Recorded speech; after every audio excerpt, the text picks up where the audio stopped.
Hermanos, muy buenas tardes. Sean bienvenidos a este momento que como iglesia tenemos cada miércoles, que es el momento en el que dedicamos tiempo para estudiar los salmos y lo hemos denominado los salmos de esperanza.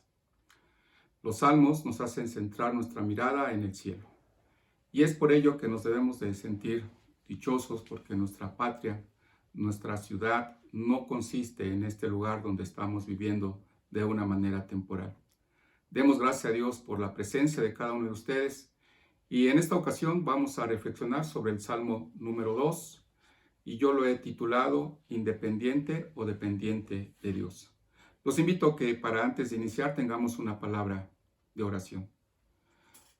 Bendito Padre Celestial, en esta hora te agradecemos infinitamente la oportunidad que nos brinda, Señor, de que en medio del trajinar de las actividades rutinarias, cotidianas de cada día, nos des la oportunidad de tomar un descanso y reflexionar en tu palabra. Dios, te ruego en esta hora humildemente tu dirección para que lo que salga de mis labios sea palabra tuya, Señor. Sea, Señor, algo que tú tienes reservado para cada uno de tus hijos. Padre Celestial, te ruego en esta hora la promesa de que tu palabra no vuelva vacía sea una realidad en cada uno de mis hermanos. Recibe pues, Señor, nuestra gratitud por la bendición que tenemos de que el Espíritu Santo es el que sigue obrando, sigue redarguyendo, nos sigue alentando, nos sigue exhortando para poder, Señor, buscar tu dirección. Dios, en esta hora queremos que tú penetres, Señor, lo más profundo de nuestros corazones y, Padre, que cada uno de acuerdo a conforme a la necesidad que tengamos, sabemos que tú la has de cubrir. Te lo agradecemos infinitamente en el nombre de tu Hijo Jesucristo, nuestro Salvador. Amén. Bien, hermanos, como les decía, vamos a ver hoy el Salmo 2 y lo he titulado Independiente o Dependiente de Dios. Voy a darle lectura a todo el Salmo y quiero comentarles que no lo vamos a ver todo, lo vamos a dividir en dos partes. La primera parte la vamos a considerar del verso 1 al verso 6 y en una segunda ocasión haremos la consideración del verso 7 al verso 12. Sin embargo, le voy a dar lectura a todo el Salmo. Salmo capítulo 2. La palabra de Dios dice así. ¿Por qué se amotinan las gentes y los pueblos piensan cosas vanas? Se levantan los reyes de la tierra y príncipes consultarán unidos contra Jehová y contra su ungido, diciendo: rompamos sus ligaduras y echemos de nosotros sus cuerdas. El que mora en los cielos se reirá, el Señor se burlará de ellos, luego hablará a ellos en su furor y los turbará con su ira. Pero yo he puesto mi rey sobre Sión, mi santo monte. Yo publicaré el decreto. Jehová me ha dicho, mi hijo eres tú. Yo te engendré hoy. Pídeme y te daré por herencia las naciones, y como posesión tuya los confines de la tierra. Los quebrantarás con varo de hierro, como vasija de alfarero los desmenuzarás. Ahora, pues, oh reyes, sed prudentes, admitid amonestación, jueces de la tierra. Servid a Jehová con temor, y alegraos con temblor, y honrad al Hijo para que no se enoje, y perezcáis en el camino, pues se inflama de pronto su ira. Bienaventurados todos los que en él confían. Amén. Hace algunos años, cuando me encontraba en la universidad, no sé si a ustedes y quizás a muchos de nosotros nos ha sucedido, que cuando nos dejaban hacer algunas lecturas, ¿no?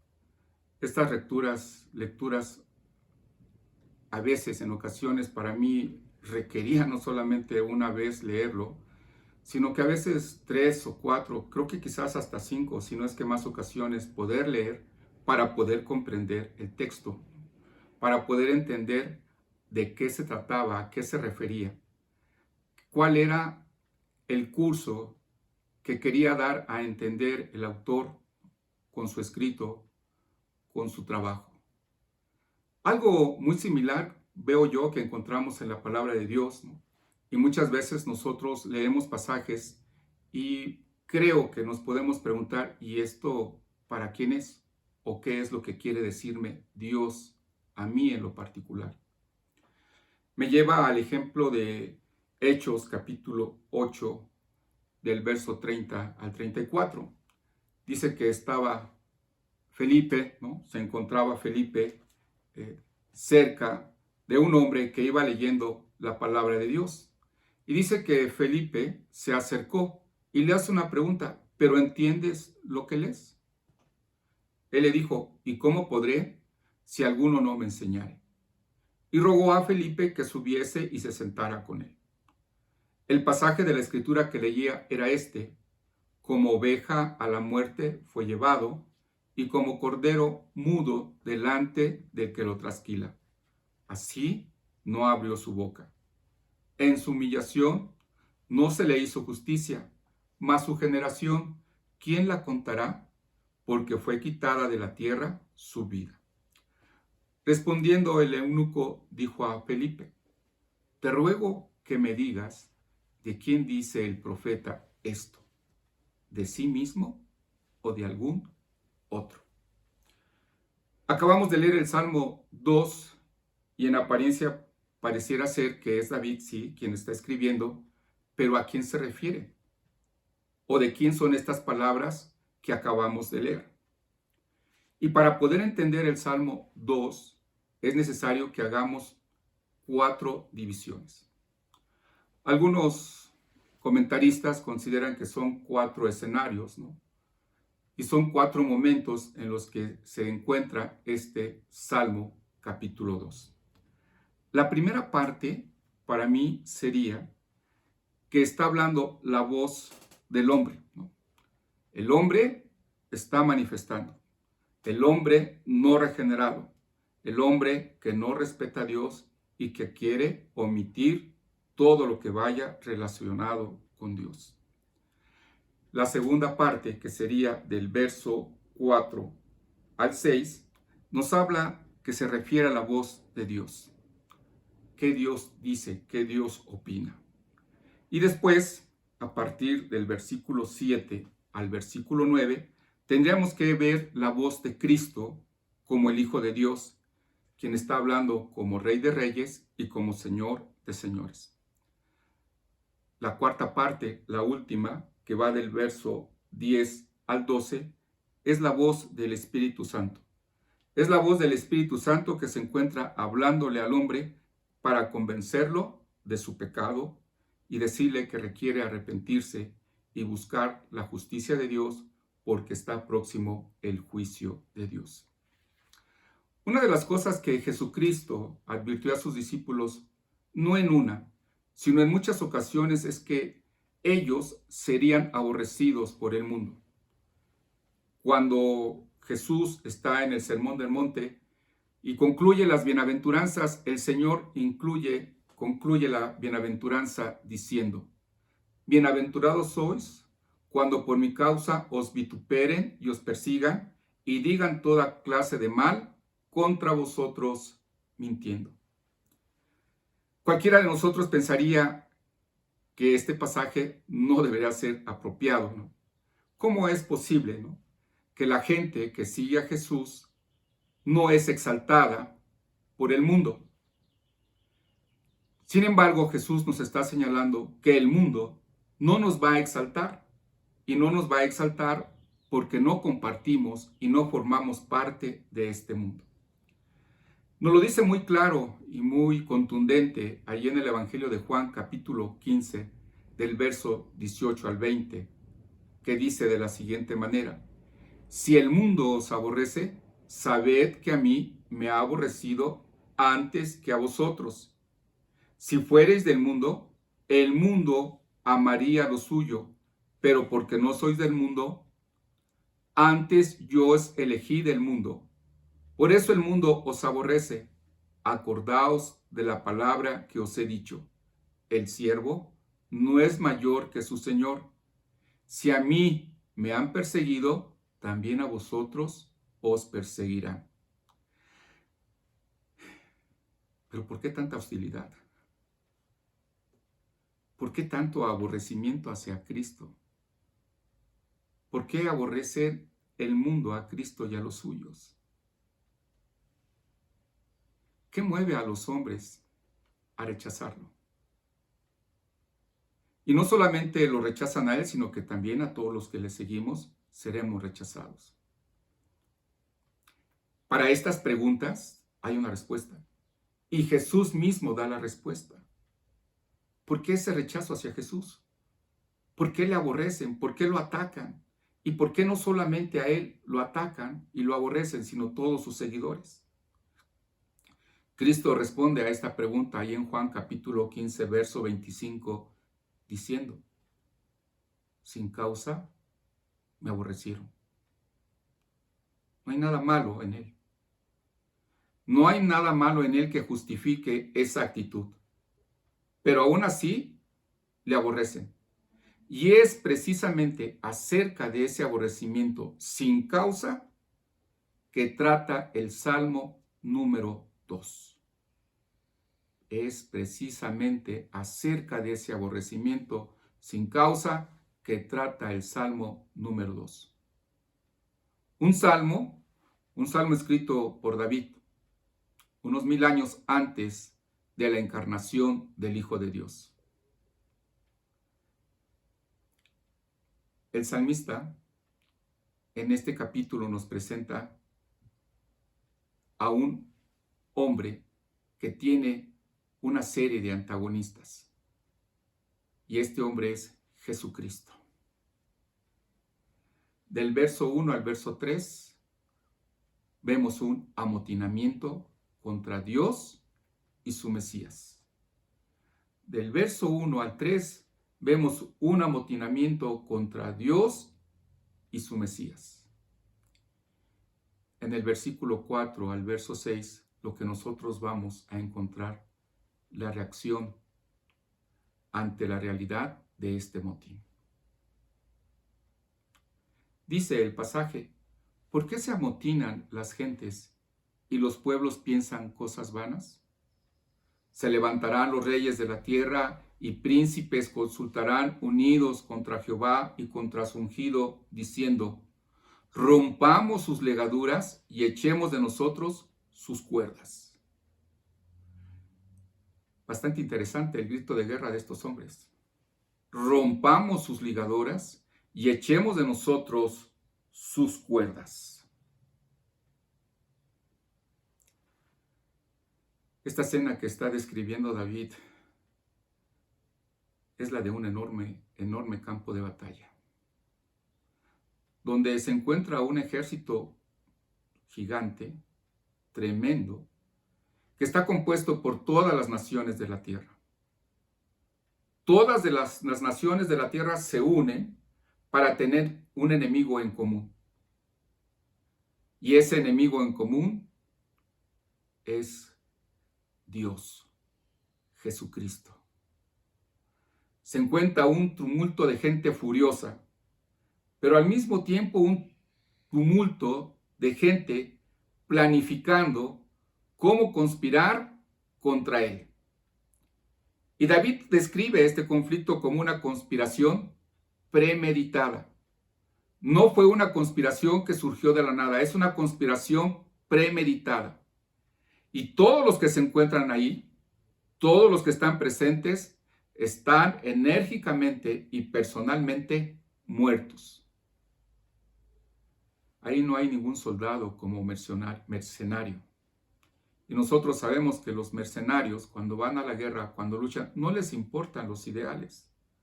No tienen algún interés en especial más que el de recibir su dinero.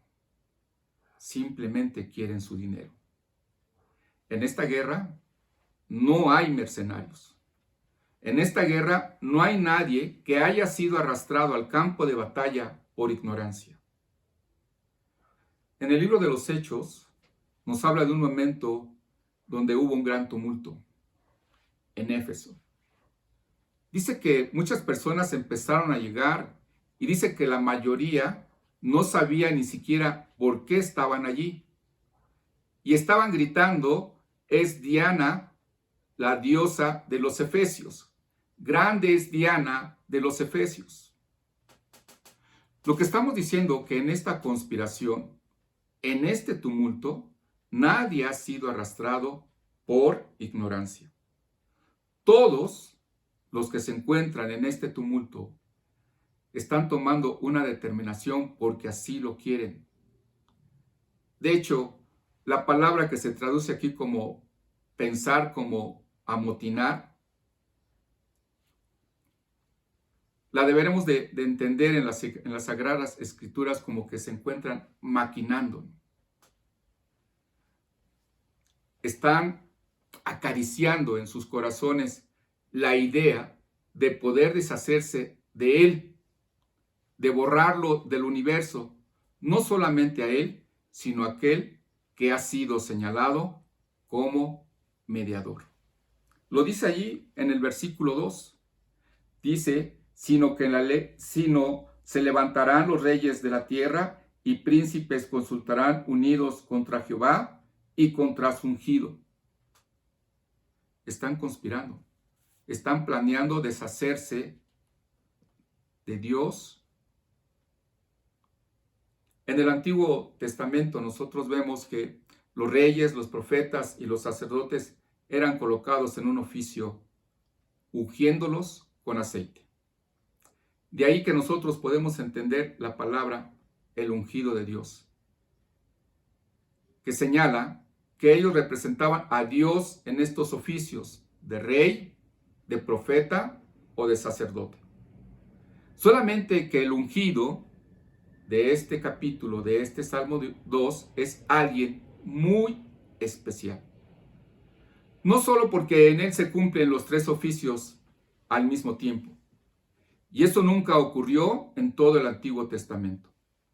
Este ungido es rey, es profeta y sacerdote al mismo tiempo. Pero este ungido en especial porque es el Hijo de Dios, como lo revela el salmista en el versículo 7 y también como ya lo vimos en el versículo 2. Así que el objeto de esta conspiración universal no es otra cosa que es la segunda persona de la Trinidad contra la cual están planeando, contra la cual están maquinando deshacerse de él. Dice allí la palabra de Dios, se levantarán los reyes de la tierra y príncipes consultarán unidos contra Jehová y contra el Mesías. Lo hemos visto recientemente. Las elecciones de nuestro país nos reflejan cómo la gente, los partidos, teniendo diferentes posiciones, diferentes intereses, se han unido para tener una fuerza en común. Y algo muy similar sucede con nosotros. Los seres humanos podemos diferir en muchas cosas. Y si hay algo que caracteriza al mundo, es que el mundo está muy fragmentado y siempre ha estado fragmentado. Hay mucha división en el mundo. No solamente de cuestión política, hay división en el carácter económico y también la hay incluso en la cuestión religiosa. Pero hay algo muy interesante y muy curioso. Pero en lo que respecta al único Hijo de Dios y verdadero, a Dios mismo y a su Hijo, todos tienen una misma mente y un mismo corazón. Cuando se dice aquí, los reyes de la tierra y los príncipes están unidos, los están mirando como representantes de los que están por debajo. No solamente los reyes, sino también todos los ciudadanos de todos los reinos y de todas las naciones están compartiendo el mismo pensamiento.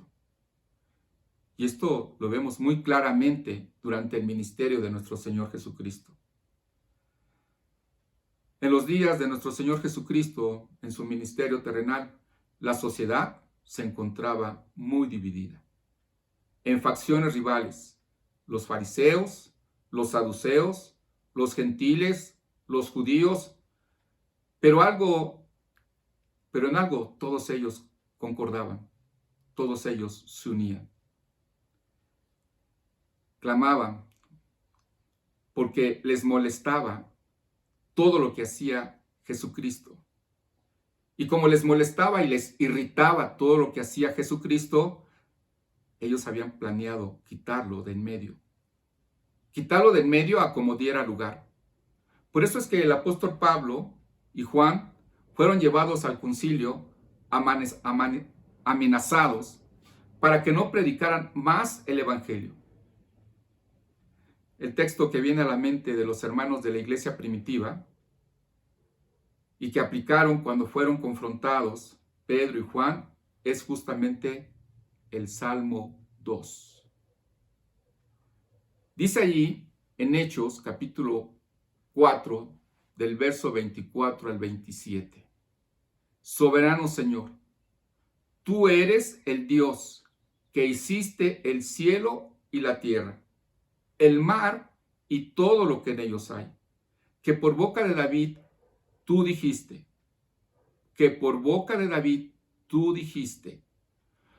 ¿por qué se amotinan las gentes y los pueblos piensan cosas vanas? Se reunieron los reyes de la tierra y los príncipes se juntaron contra el Señor y contra su Cristo. Porque verdaderamente se unieron en esta ciudad contra tu santo Hijo Jesús, a quien ungiste. ¿Quiénes se unieron? Herodes y Poncio Pilato, con los gentiles y el pueblo de Israel, para hacer cuanto tu mano y tu consejo habían antes determinado que sucediera. Herodes y Poncio Pilato estaban en conflicto. Dos personas antagónicas. Había conflictos entre ellos, pero tenían algo en común. Los dos odiaban a Cristo de la misma manera. Se unieron en esta ciudad contra su santo Hijo, Herodes y Pilato, los gentiles y el pueblo de Israel, para hacer todo cuanto estaba en su mano, pero sin embargo había sido determinado que así sucediera. Ellos tenían una causa común. La causa común era declararle la guerra al Dios del cielo y borrar por completo la memoria de su Hijo. Eso no sucedió solamente en ese momento. Esto ha sucedido a través de la historia, a tal punto que convergen todas las ideologías del mundo. Todas las ideologías convergen aquí. El mundo puede estar dividido de muchas y diferentes formas, pero con respecto al aborrecimiento al Dios vivo y verdadero, con respecto al aborrecimiento a su Hijo, todos están de acuerdo, todos se han unificado. Es como si David estuviera señalando la clave para cada aspecto de la historia humana.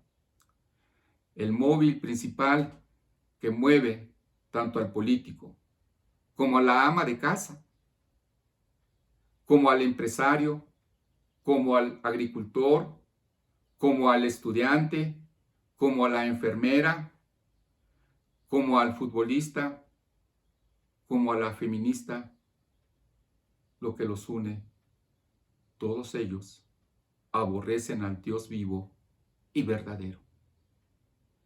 Y son estimulados por la pasión de destruir al Mesías. Por eso David comienza este salmo con una expresión o una pregunta muy particular.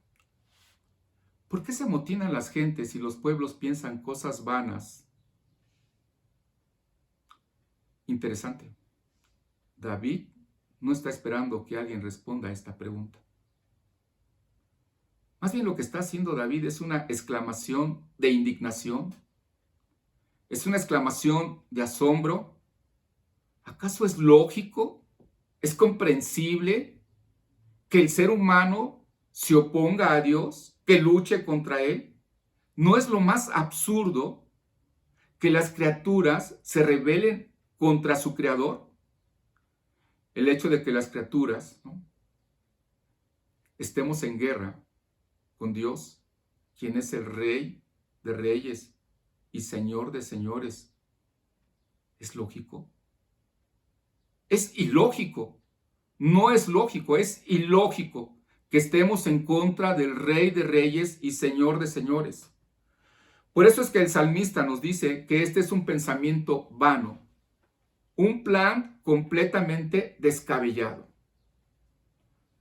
Alguien ha traducido esta frase: el pueblo piensa cosas vanas, como los hombres planean fracasos. Los hombres planean fracasos. Estos hombres están armando una revuelta de la que no hay modo alguno de salir victorioso. Ese plan ha nacido muerto. Ese plan de destruir a Jesús y a su Padre está sin vida. Y una vez más nos tenemos que preguntar, ¿por qué? ¿Por qué esa hostilidad que lleva a los hombres a una locura como esta? ¿Cuál es el mal que ha encontrado en Dios y en su Hijo? ¿Para qué quieren destronarlo? El profeta Jeremías, allí en el capítulo 2, verso 5, formula una pregunta. ¿Qué maldad? Esta pregunta es de Dios mismo a su pueblo. ¿Qué maldad hallaron en mí vuestros padres, que se alejaron de mí y se fueron tras la vanidad y se hicieron vanos? Porque cada hombre es de acuerdo a su mentalidad.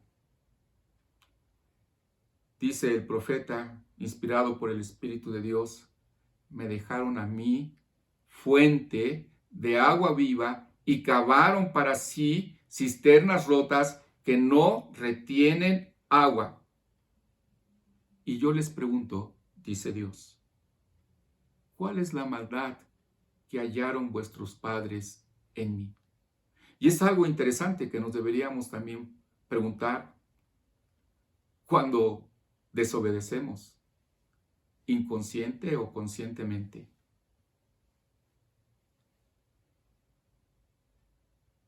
¿Por qué nos alejamos de Él? ¿Cuál es la razón de nuestra rebeldía? ¿Cuál es la razón de la rebeldía del ser humano? Lo bueno, lo cierto, es que Dios no ignora la razón. Él lo sabe. Lo dice allí en el Salmo, capítulo 2, versos 2 y 3. Se levantarán los reyes de la tierra y príncipes consultarán unidos contra Jehová y contra su ungido, diciendo: rompamos sus ligaduras y echemos de nosotros sus cuerdas. Este es un grito de guerra. Rompamos las ligaduras. Está ahí la esencia del problema. Ahí se encuentra la esencia del problema. Los hombres resienten la autoridad de Dios. No soportamos la idea de tener que someternos a los estándares, a lo que Dios ha determinado. Cuando ellos piensan, o nosotros pensamos a veces en los mandamientos de Dios, a veces las vemos no como directrices de un Padre bueno que nos ama. A veces las vemos como directrices, como cadenas que nos van a esclavizar.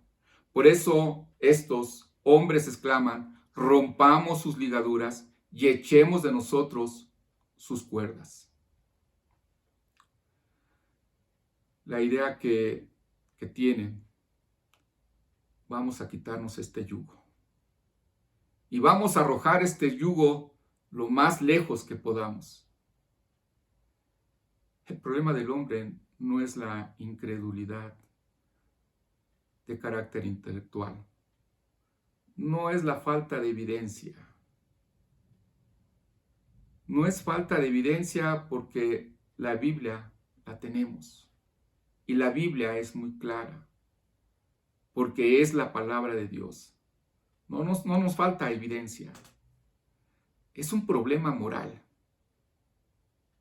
Si Dios limitara a dar solo buenos consejos, si Dios solamente fuera alguien que nos estuviera brindando consejos y más consejos, si Dios limitara solamente a hacer uso de su poder para hacernos la vida más agradable y placentera, créanme, crean que nadie desearía destronarlo. Nadie pensaría en estar en oposición contra él. Prueba de ello lo podemos ver ahí en Juan capítulo 6, los versos 14 y 15. Después de que Jesús alimentó a los 5,000, después de que vieron todo lo que hizo porque les dio de comer y tuvo la capacidad de sanar a todos aquellos que se acercaron, los hombres, viendo las señales que Jesús había hecho, dijeron: este verdaderamente es el profeta que había de venir al mundo. Pero un profeta conforme a los principios y valores que ellos esperaban. Porque a continuación el evangelista dice: pero entendiendo Jesús que iban a venir para apoderarse de él y hacerle rey, volvió a retirarse al monte él solo. Los hombres no tenemos problema con la idea de Dios en sí misma. Para nada. Mencionamos a Dios muy constantemente y a veces de una manera no muy consciente. El hombre por naturaleza es un enfermo religioso. Los hombres no tienen problema con la idea de Dios en sí mismo. De hecho, yo supongo que muchas son las personas que se visualizan a sí mismas como amigas de Dios. No lo ven como su enemigo. La mayoría de los hombres tienen en su mente sus propios conceptos de cómo es Dios. Y por eso, como tienen sus propios conceptos, entonces no tienen ningún problema con ese ser divino. Un ser divino que se lo han hecho conforme a su imaginación. Por ello, ellos no tienen ningún problema. La palabra Dios son 4 letras sin significado. Cuando nosotros le quitamos el contenido revelado en su palabra. ¿Qué Dios? El salmista no está hablando aquí de una idea abstracta. Está hablando de la deidad. Una idea que cada quien puede a veces y muchas veces y constantemente lo hacemos, moldeamos a nuestro antojo. ¿Por qué se amotinan las gentes y los pueblos piensan cosas vanas? Se levantarán los reyes de la tierra y príncipes consultarán unidos contra Jehová, contra el Dios que se ha revelado a través de la creación y a través de su palabra. Con el Dios que ha diseñado un plan, este Dios que ha diseñado un plan de redención perfecto, cuyo centro es la persona de su Hijo, nuestro Señor Jesucristo. Dios es el que está hablando. Él está hablando de ese Dios que no ha claudicado en su derecho a ser Dios. Ese Dios que demanda obediencia de todas sus criaturas. Es ese Dios el objeto de hostilidad del corazón humano porque simplemente no está de acuerdo con Dios. El Señor Jesucristo, en la parábola de las 10 minas, allí en Lucas capítulo 19, verso y 12, nos muestra que ese es el pensar, ese es el sentir del hombre, lo que dice.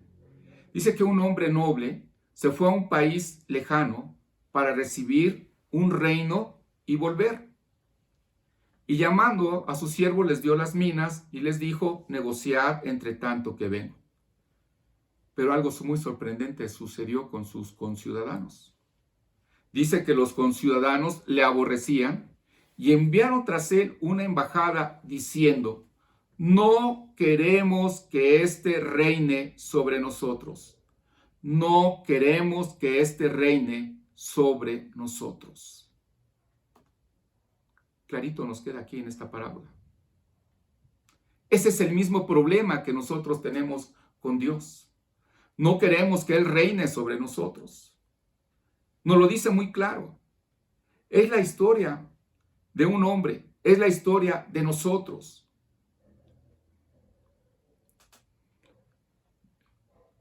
Yo no quiero que ninguna persona, ni Dios mismo, me diga cuáles son los estándares. Ninguno de nosotros queremos que alguien venga y nos diga estos son los estándares que tienes que cumplir. Por eso es que nosotros, de una u otra manera, intentamos romper sus ligaduras y echar de nosotros sus cuerdas.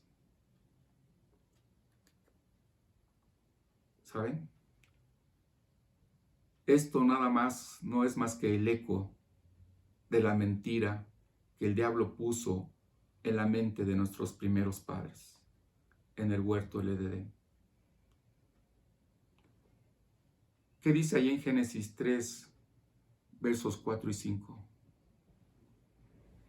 No moriréis, sino que Dios sabe que el día que comáis de él, serán abiertos vuestros ojos y seréis como Dios, sabiendo el bien y el mal. Podemos ver entonces que el problema es que el hombre siempre ha querido ocupar un lugar, siempre ha querido estar a la par de Dios o por encima de Dios.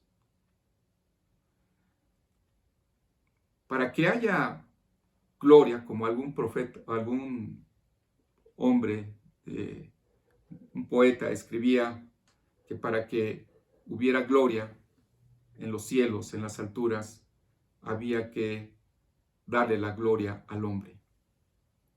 Pero para que haya gloria en las alturas, hay que destronar al soberano.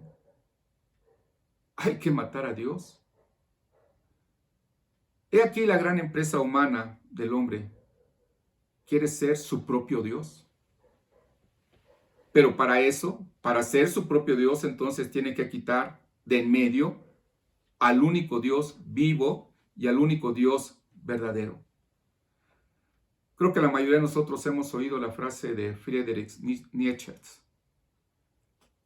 que dijo, Dios ha muerto.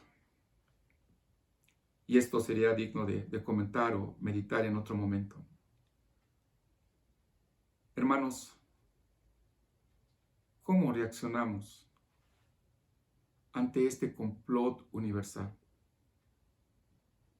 ¿Somos indiferentes? ¿Nos preocupamos por ver en la condición en la que el mundo se encuentra? ¿Un mundo en franca oposición a la voluntad de Dios? Debe de haber alarma, pero no para Dios. Esta conspiración no causa ningún efecto en Dios. Esta es la escena que describe el salmista en el versículo 4. Dios está sentado en su trono sin el menor grado de turbación. No se ha agitado. Esto que el hombre está pensando y que está haciendo, a él no le inquieta. Él conoce perfectamente lo que hay en el corazón de cada una de sus criaturas. Él sabe que no hay en lo más mínimo de su ser que ellos desearían darle un golpe, pero un golpe de estado para no tener que cumplir su voluntad. Se trata de una conspiración tan absurda que lo único que provoca es la risa de Dios. Lo único que provoca es la risa de Dios. Dice el pasaje, el que mora en los cielos se reirá. Y obviamente no es una risa de placer, no es una risa de aprobación, no es una risa de aceptación por lo que el hombre está haciendo.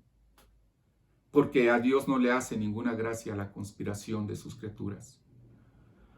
Por eso alguien ha dicho que el único objeto de burla aquí es la soberbia en sí misma, no el sufrimiento que finalmente acarrea.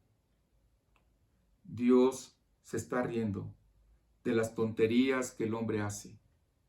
Pero ¿qué creen? Nuestro Dios es misericordioso y compasivo. Es por eso que al final de este salmo Él da un consejo a los amotinados. Él no los deja así. Por eso Él envió a su Hijo a morir en una cruz por nuestros pecados. Pero lo que el salmista quiere presentarnos en esta escena es una rebeldía humana completamente absurda y una locura. Cuando la Biblia habla de la ira de Dios, no se refiere a una rabieta ciega e incontrolada. Se refiere a la indignación de Dios contra el pecado y contra su criatura.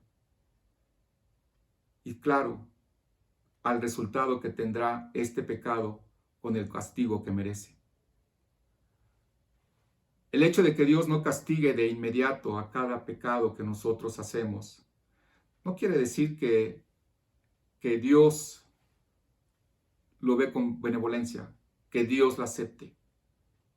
Nuestro Dios es paciente y no quiere que ninguno perezca, sino que todos procedan al arrepentimiento. Pero esa paciencia de Dios tiene un límite conocido únicamente por Él.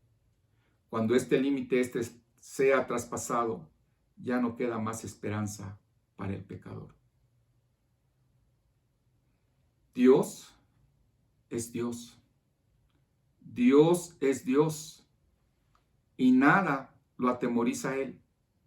Nada le hace daño a Él. Por eso cuando Jesús se apareció a Pablo, le dijo: Pablo, ¿por qué me persigues?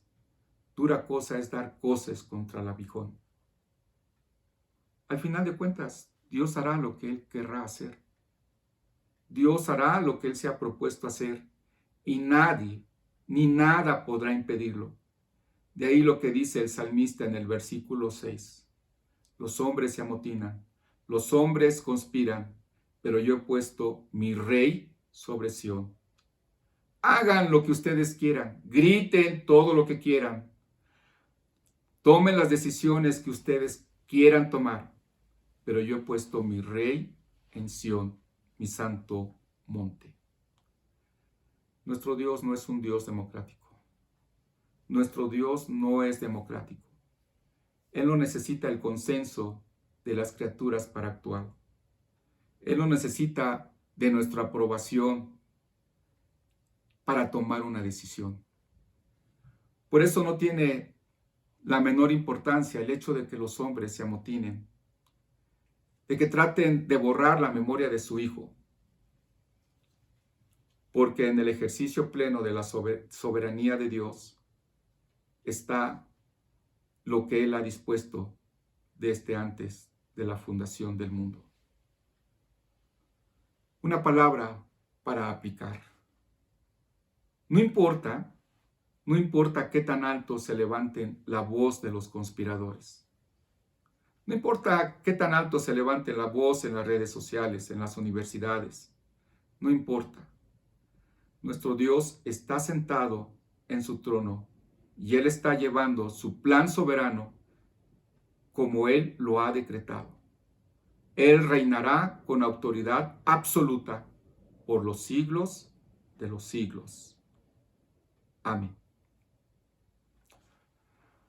Amados, vamos a tener una palabra de oración por esta reflexión y una vez más recordándoles e invitándoles para que ustedes puedan participar de todas las actividades que tenemos en nuestra iglesia. Oremos. Bendito Padre Celestial, cuántas gracias te damos por tu palabra, porque tu palabra es viva y verdadera.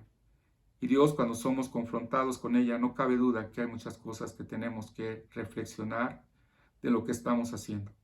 Padre Celestial, gracias porque tu amor es un amor grande e inmenso que muchas veces no comprendemos. Gracias te damos, Señor, por tu palabra y te ruego, Dios, que tu Santo Espíritu sea el que penetre en nuestros corazones y nos doblegue y nos haga recapacitar si nos encontramos en rebeldía ante tu voluntad y ante tu palabra, para reflexionar que es el tiempo oportuno para cambiar nuestra rebeldía en una actitud de obediencia total a tu palabra. Gracias, buen Dios, recibe nuestra gratitud que te presentamos en acción de gracias En nombre de tu Hijo Jesucristo, nuestro Salvador. Amén. Amados hermanos, una gran bendición poder compartir la palabra con ustedes. Los invitamos a participar, como les comenté anteriormente, en cada una de las actividades de nuestra iglesia. Que Dios les bendiga.